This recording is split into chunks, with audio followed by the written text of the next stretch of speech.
Өнөөдөр бид 2000 оны хавартай яг адил нөхцөл байдалд ирээд байна. Тэр үед манай намайг хагаралдуулсаар үнэлэхгүй ялалтанд хүрч дарангуйлын тогтолцоо бүрдүүлж байсан улс төрийн хүчин өнөөдөр дахин улс орны хувь заяаг шийддэг болсныг бид нүдээр харж байна.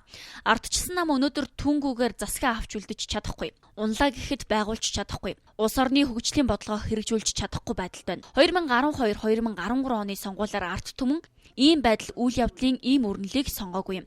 Ард түмэн илүү тайван тогтвортой байдлыг хүссэн учраас ардчилсан нам олон болсон билээ. Манай нам бол хийж хэрэгжүүлсэн ажил үйлсээрээ ямагт шинжиллийн түүчилэгч байж чаддаг. Улс орныхоо хөгжилд чухал үүрэгтэй улс төрийн хүчин билээ. Бидний бодлого хөтөлбөр зөв байдаг. Үүнийг өрсөлдөгчид маань ч хүлээн зөвшөөрдөг. Ард түмэнч түүний төлөө саналаа өгсөөр ирсэн юм а. Ардчилсан нам хийсэн ажил бүтээсэн үйлсээрээ хэний ч өмнө улааж ичхэргүй байдгаас сонгогчид бидэнд итгэлээ өгдөг юм. Өөр хоорондын санал зөрөлдөөнөө ужигруулан улмаар хэн нэгэн олиггүйд ашиглуулах шалтгаан болдогт нь харин сонгогчид бидэнд дургүй байдаг. Бид арсалтанд тэмцэлдэж нэгнээ барах тусам сонгогчдоос бидэнд өгсөн итгэлийн зээл төлөгдөхгүй.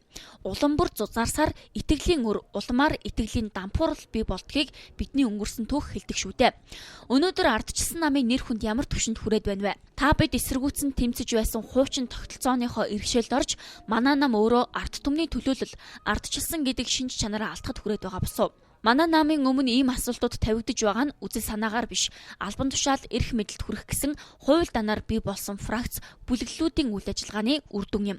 Фракц бүлэглэлүүдийн сандал ширээний төлөөх тэмцлийн үр дүнд намын удирдах бүх түвшний байгууллага бүтцүүд маань сүлдэн саажиж, эрүүл чөлөөтэй маргаан мэтгэлцэн өрнүүлэн оновчтой шийдвэр гаргадаг газар биш, хайрцаглагдсан сүрэг болсноор ардчилсан нам өөрөө ардчилсан бус шинжтэй болж байна.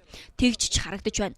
Иймд энэ байдлаас гарч ардчилсан нам нойрносоо сэрхийн тулд сураг алдарсан намын их хурлаа хуралдуулах шийдвэрийг энэ үндэсний зөвлөлдөх хороо нэн даруй гаргаж хэрэгжүүлэх саналыг бид дэвшүүлж байна. Ингэж байж л бид зарчмын том асуудлууд дээрээ ойлголцсон зам мөрөө тодорхой болгох боломжтой болох юм а. Харин энэхүү үндэсний зөвлөлдөх хороо цаашид намын төдийгүй улсын язгуур эрх ашигт хамааралтай альва асуудлаар шийдвэр гаргах ёс суртахууны эрх бий юу гэдгийг ч бодох шаардлагатай. Шинжлэхдэх шаардлагатай байх. 2016 оны 1 сарын 20 улсын хурлын гишүүн болд.